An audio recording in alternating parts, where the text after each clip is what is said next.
Hey guys, what's going on? It's Ash here coming at you today in Clash Royale. Hope this video finds you all doing well. I have two guests with me, one first time, one multi-time guest. It's Trainer Lewis and Surfnboy.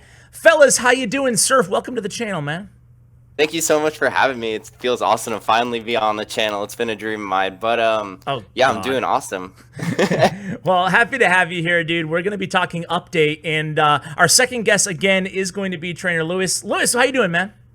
I'm doing awesome, dude. It's been a while. I feel like you were starting to just forget about me. Dude, but I'm glad that you reached out. Don't be like that, man. Don't be like that. No, everything's going great, man. I'm happy to be here. I'm excited to have this conversation. Me too, because I want to talk update with you guys, and the reason I handpicked both of you is because I know that you're both opinionated, which I love, as am I, and you're not afraid to tell it how it is. So let's start out. I want to talk update, but you both have two different mindsets. You're both incredibly involved competitively in CRL and everything like that. But obviously, Trainer Lewis, you're a pro player and a coach, and Surf, you're a YouTuber, content creator, and also a manager. So maybe like two different kind of viewpoints on this stuff. And I want to start with a heavy hitter, right? In the upcoming update that should be hitting like around the 23rd of April, the Clan Wars update. Do you guys think, we'll start with Lewis, do you think that it's a do or die update for Clash Royale in your opinion? Yeah, so for me, the short version of this answer, because this is a conversation I've had a couple times, is that honestly, though I personally think, as my little theory, is that the update was pushed back so much on purpose as a sort of preparation or sort of like anticipation for the announcement of CRL. That's like my thing. Like that's what I think. And I think that now that they have some, more eyes in the community from outside and people that used to play there are now getting back into it, I think it's really important for them to really knock this one out of the park. It's really tough to say that it's going to kill the game if it's not good, but it'll certainly mean it'll have a lot of implications if it flops, and not just for the casual audience, but for the competitive as well. Because realistically, the people that are already playing this game competitively are already watching us play CRL. So we really need that casual audience to come back into the game and start watching us. So as far as competitive and the casual, I wouldn't say it's do or die, but I definitely think that if it flops, it's going to be a huge hit to viewership. Yeah, makes sense. What do you say? What say you, Surf?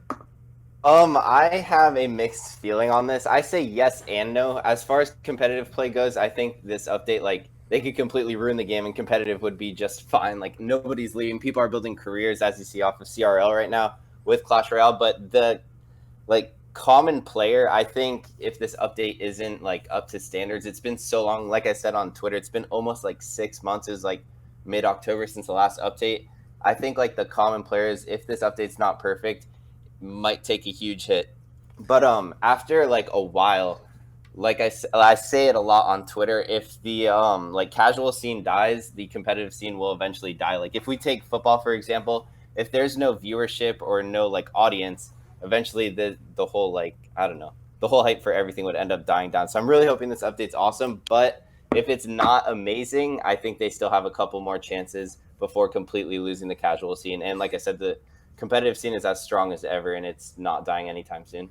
Yeah, I agree with both of you guys. I don't think it's do or die either, but let's not, as much as I love the game, and you guys obviously love the game right now, let's not fool ourselves. The popularity is pretty close to an all-time low. So, I'm not going to go anywhere. You guys aren't going to go anywhere. Most of the people who we kind of roll with, my subscribers included, they're a little bit more on the competitive side, or they probably wouldn't be watching a strategy video of Clash Royale on YouTube. So I think that we'll be pretty good, but I do think that you guys are right. When all that big casual audience, and even people who, when we say casual, we're basically encompassing everybody who's not a competitive player or follows the competitive scene. So I agree with both of you guys. I do want to ask you more specifically about Clan Wars. Just, a few thoughts, guys, on Clan Wars. What are you looking for out of the feature? Supercell has already alluded to the fact that it might not be head-to-head. Does that worry you? What are you looking for? What do they need to nail here in the Clan War feature? Surf, this time we'll start with you, man. So I'm going to kind of refer to something you tweeted before, kind of bouncing back to the fact that is the game dying, which obviously, no, it's not dying. But when we look at Clash of Clans, it was starting to take a big hit on like daily users, and it was around 2 years, which we're looking at like the exact same time frame for Clash Royale when Clan Wars dropped, and that like completely changed the game. And I'm pretty sure it brought it back to an all-time high, as opposed to where it was like heading like really down the gutter. So if Clash Royale does bring out Clan Wars, and obviously we're all 99% sure it's coming this update, I think it could definitely bring the game back to an all-time high, bring all the hype back. But the one biggest mistake they can make is making it a like rush for crowns, like we've seen Colton tweet out. But they've assured us that it's not going to be a rush for crowns, so I'm hoping they really do nail it. I'd love to see like almost like almost like tournaments, like how it's live, like 1v1. You plan with your clan, and you're actually playing real time against other people, as opposed to like who can finish something first and stuff like that. It's hard to explain exactly. Yeah, no, I think we get you, but my fear is that that's not going to happen. I don't think it's going to be real time, and I don't think it's going to be head to head versus another clan, just by the kind of context clues that Clash Royale has dropped, or Supercell. However, Lewis, let me phrase it a little bit differently to you. Do you think that let's take the facts as we know them. They're probably not going to be directly head-to-head facing other people in the other clan. That's what Supercell said. However, they said it will be more than just a crown race to open up a chest who has more crowns. So what are you looking for in the middle that will satisfy you? To be honest with you, I wouldn't be... From what I've also read, I read that it would be something that has gradual rewards. And personally, it really, really worries me, primarily because professional players, how do I say this? Professional players are the most viewed on YouTube. Pro scene is what's most viewed on YouTube. Outside of the casual YouTuber on Clash Royale comes second to that, in my opinion. Maybe I'm wrong. But the professional player needs something to do in terms of content. I would have loved to have seen a head-to-head live time battling because of the fact that it would have allowed like random teams to assemble. Let's say one day Surgical he's with Azealis and he hits up CMC and Max Lemenis, and they're all together and they're clan battling and they're streaming it, and that's fun to watch. My worry is that if it's gradual increase of prices, it usually means that they're trying to restrict clan movement, which, as anybody that's like really in tune with the competitive scene, they know that professional players seldom stay in one clan for longer than a day, which I'm afraid is going to end up making this another clan chess situation where the majority of us just kind of forgot about it by the time that we realized that we weren't really having any use for it, because if we wanted those rewards, we just hop on a grand challenge real quick and get 12 wins. And so I was really hoping that it was lifetime, because then it would give a lot of content. And not only would it give a lot of content, but it would allow academy teams to start forming little competitive teams. And it would give casual players exposure towards that competitive scene to some degree, because I'm assuming that it was going to be based on some sort of matchmaking system that sort of capped you at a certain level. So it's not like you're playing pros all the time, but it definitely was going to give the casual player some competitive experience. And I was really looking forward to it. As far as the happy medium goes, I don't think I'd be satisfied with anything outside of live time, 1v1, going down a lineup type of clan war. I think that's what people sort of imagined. That's what people envisioned. And I think that was going to be some great content, because you could collab. That's the biggest thing, right? It's like, if that was the case, you could have had so much content for collabs. You could have had people from different regions collabing and facing clan wars. And I think the fact that it looks like it's not going to be like that, it looks like it's not going to be something that you can use do lifetime, really, really worries me as far as content is concerned. Do either of you guys, real quick, Surf, do either of you guys have a solution to, if it was going to be live battles against another clan, do you have the solution to the scheduling of that? You know, who's to say somebody's going to be on, at that time? Go ahead. I would say that we should make it like a 24-hour prep time and a 24-hour like battle time, kind of like how Clash of Clans works. But as it would be 1v1, I think they should have time frames where you like put in what time you'd be available, and then pretty much bring everyone to tournament standard, obviously, like Lewis said, and kind of everybody put their availability in to like the like log would have certain times, and everyone puts in what time they can battle. And if a teammate does not show up to their battle, then they would get like obviously disqualified from their match, and it would count as a loss. But if they do that, like let's say 2 clan wars in a row, then they'd like suffer consequences, maybe like a 3 clan war ban, like where they can't play for 3 clan wars. But I don't know, it'd be pretty tough to organize it, which is why I don't think it's going to be 1 versus 1, because having that live time, especially with all the clans all around the world not being in the same time zones and everything, it would be really tough. But like Lewis said, if it's not like 1 versus 1 live time battling, it would be more of a glorified clan chess than what I would call clan wars. Let me ask you this, guys. What about this? What about, you remember old school tournaments like back in the day, right? And they had the ability to make like 2-day tournaments, something ridiculous, like the duration of the actual tournament. What if it was just as simple as that? 2 clans are thrown together, and who has the most, you know, based on rank or whatever, like each rank is like kind of given points based on where you finish, and whatever team, whatever clan has the most points. Is that too simple? Is that not what you're looking for? Is that a happy medium? What do you think? You know what, an awesome idea that I think would work, or not awesome idea. I might want to call my idea awesome, but you know what, a certified awesome idea by everybody in the world.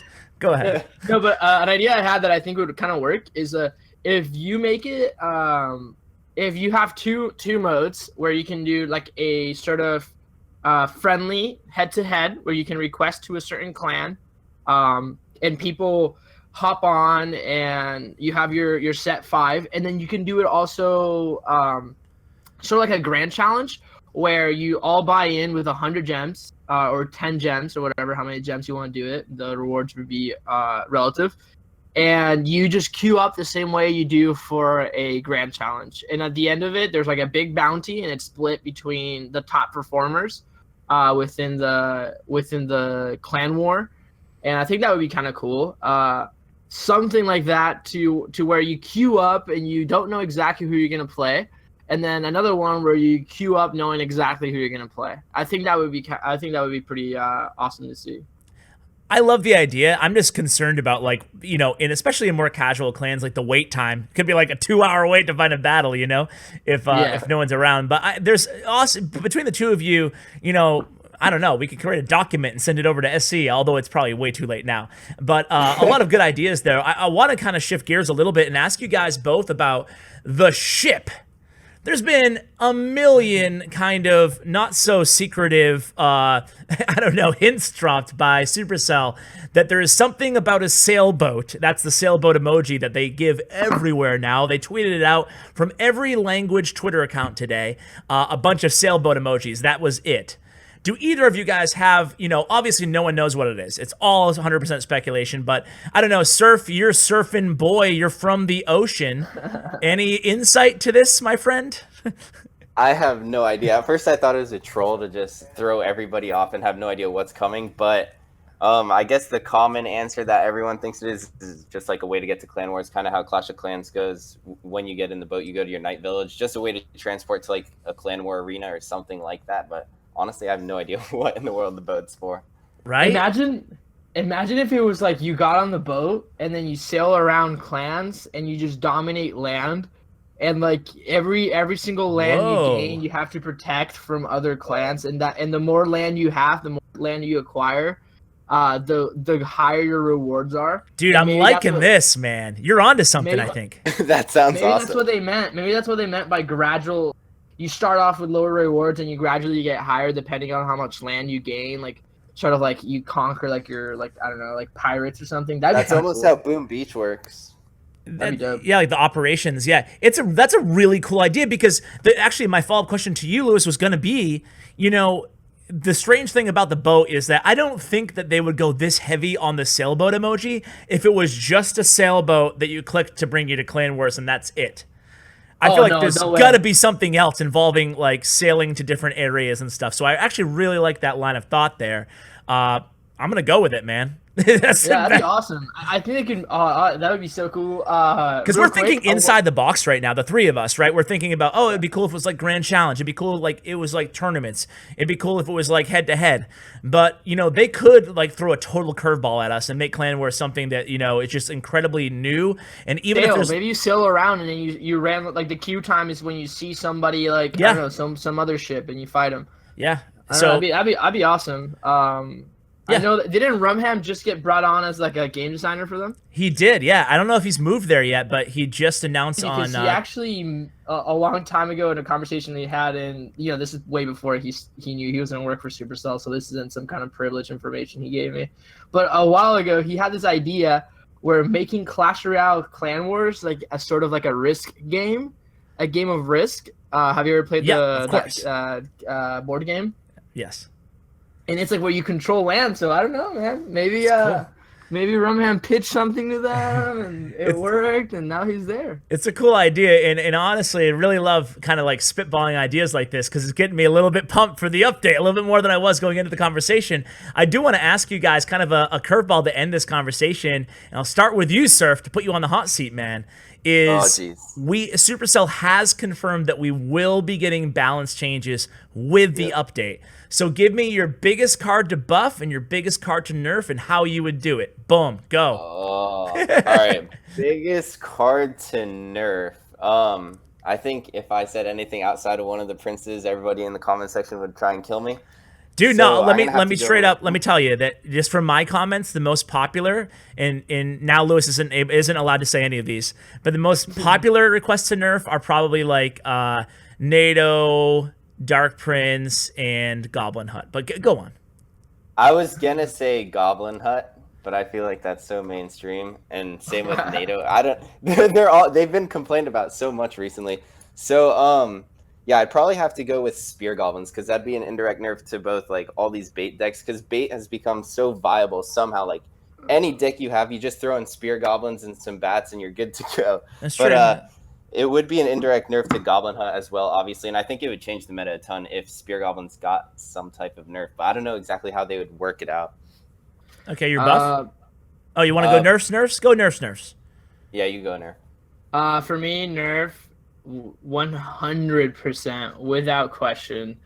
Oh wait, I can't say the Goblin Hut anymore. You can say it. It's okay.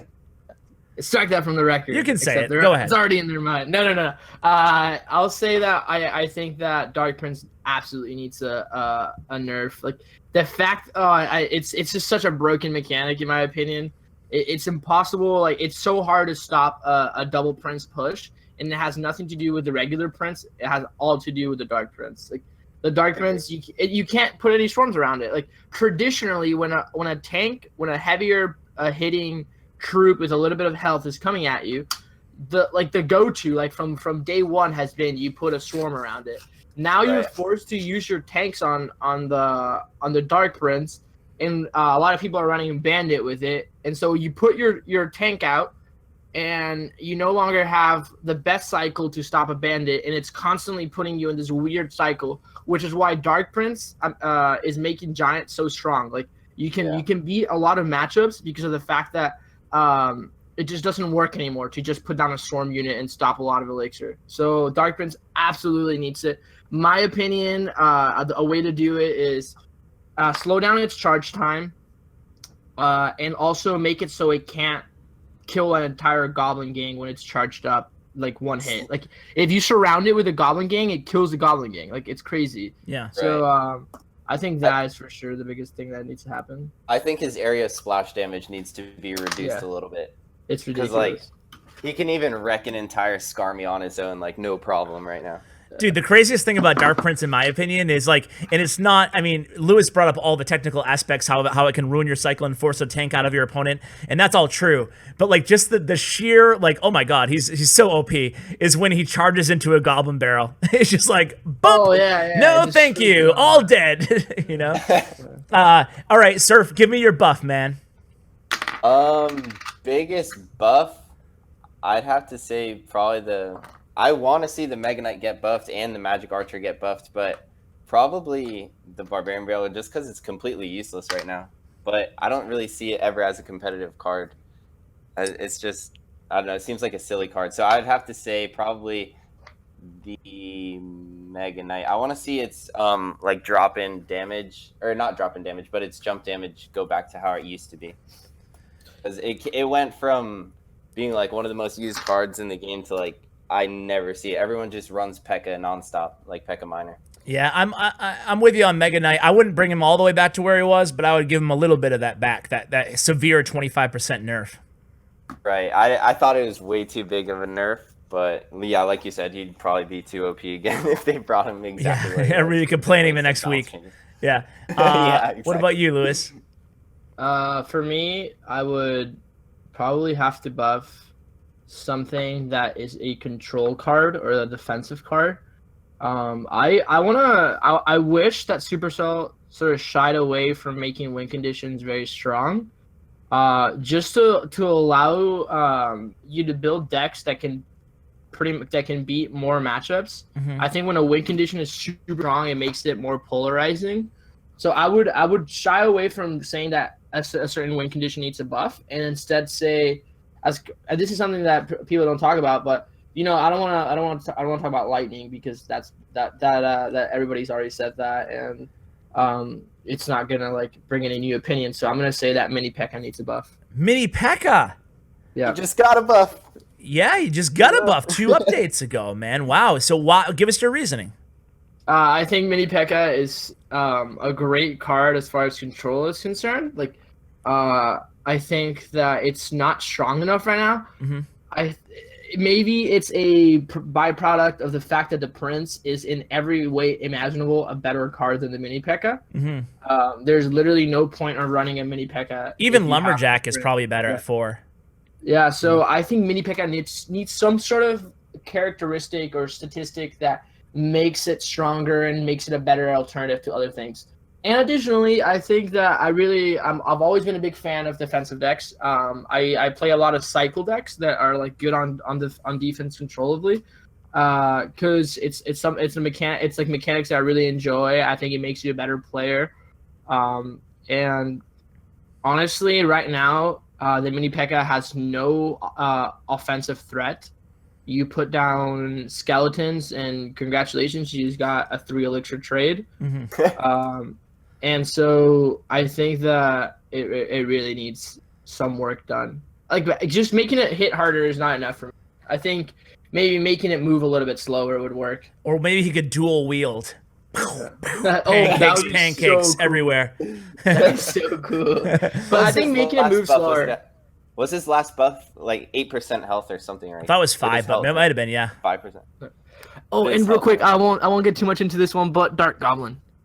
Dark I'd Gob, like yeah. to see that too. Yeah. Me too. Make it slower. That's all I gotta say about that. Dark Gob has a lot of fans, and it gets a lot of love out there, but I agree with you. He's just not a viable substitution for Princess. He just suicides himself. Like, yeah. That's it. Like, yeah. We just need more control cards. I love control cards. I think it makes the game more enjoyable to watch. The gameplay's better. I think it makes people better, because when you like Princess is the card, in my opinion. Princess and Poison are 2 cards that enforce people to start learning like proper placement on troops.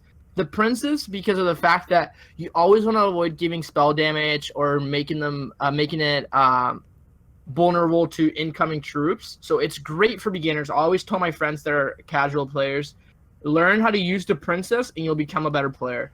And the other one, the Poison, which, I mean, it's an overpowered card, definitely needs a nerf in some way, or maybe a buff in Lightning. Maybe not so much the Poison's the problem, it's the fact that there's no better spells. But the Poison is another card that teaches people how to space out their cards to avoid spell value. Mm-hmm. And I think like these cards are so important for the development of players, because it teaches like the fundamental mechanics of the game, which is tile placement in an optimal way. Good take, man. Good take. That's why we brought you on, Lewis. Given that pro perspective. But hey, listen, guys, I really like this chat. We got to do it more often. If you guys want to see more like roundtable discussions, let me know in the comments. I want to give you guys both a second to maybe say what's going on with you, and give a shout out if you want to. Surf, you want to go ahead and take things, start off?